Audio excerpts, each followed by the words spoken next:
Hello guys! Welcome to my channel. Ayan, ang ipipicture natin yan, itong FKM Cruiser 500. Ayan, na may 500cc displacement. So yun guys, ito ay B-twin engine, dual overhead cam, 8 valve liquid cooled, diba? Ang ganda. So yun, maximum power nito, 28 kW per 8,000 RPM. So yun, astig ng mukha guys, pang cruiser talaga siya. 6-speed transmission standard yan. So, bagay na bagay sa mga maliliit na rider to guys. So, ayan, abot na abot ko. Tignan nyo naman guys. Relax tayo na ito guys. Diba? Tignan natin to. Magandang handling nito dahil ito ay mababa lang ang kanyang seat height. 69 cm seat height. Tignan nyo naman. Ground clearance niya, 16 cm. So, pwede na siya sa mga may humps na kalsada. Hindi na siya sasabit guys. At meron lang naman tong 193 kg na curb weight. So, kayang-kaya to. At 16.8 liters capacity ng fuel niya, o diba? So yun, ano pang inaantay natin guys? Ito ay may presyo lang na 238,000. So meron ka ng 500cc na cruiser bike, o diba? So yan guys, no?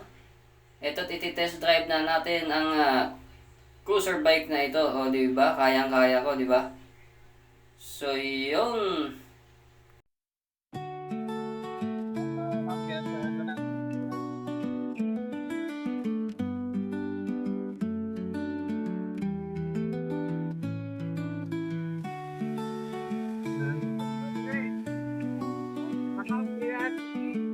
Today's Pulsar 500.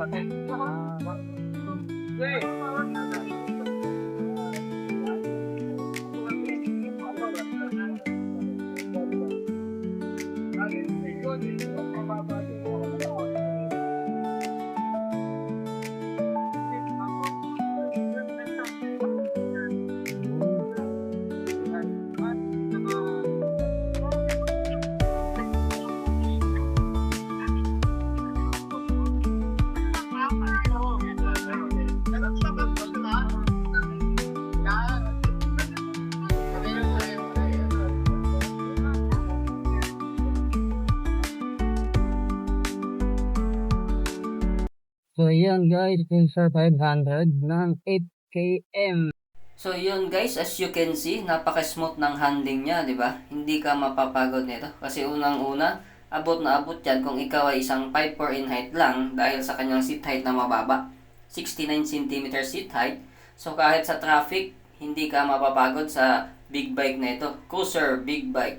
So di ba, 500cc displacement na yan.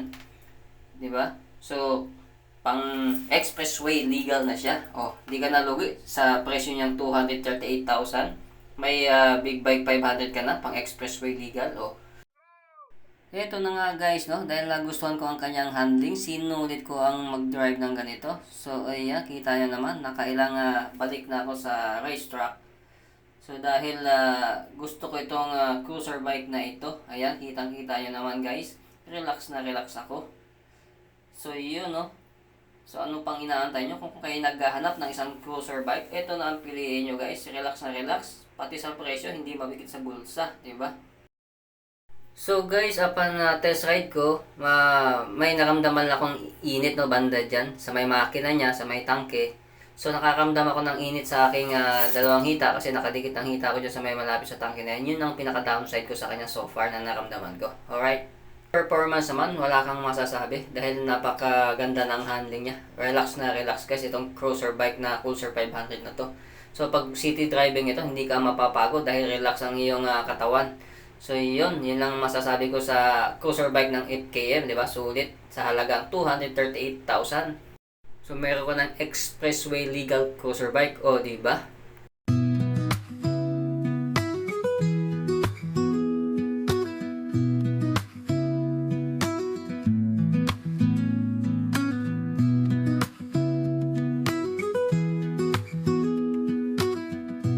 Pulsar 500 yun.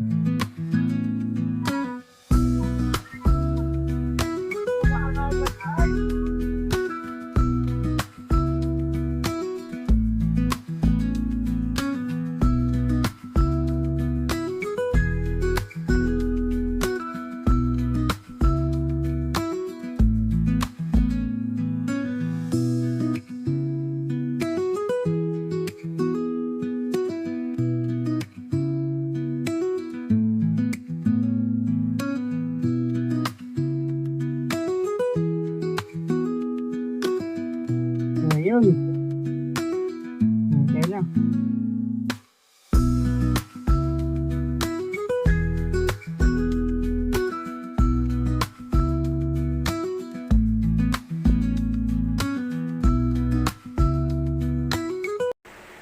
thank you for watching.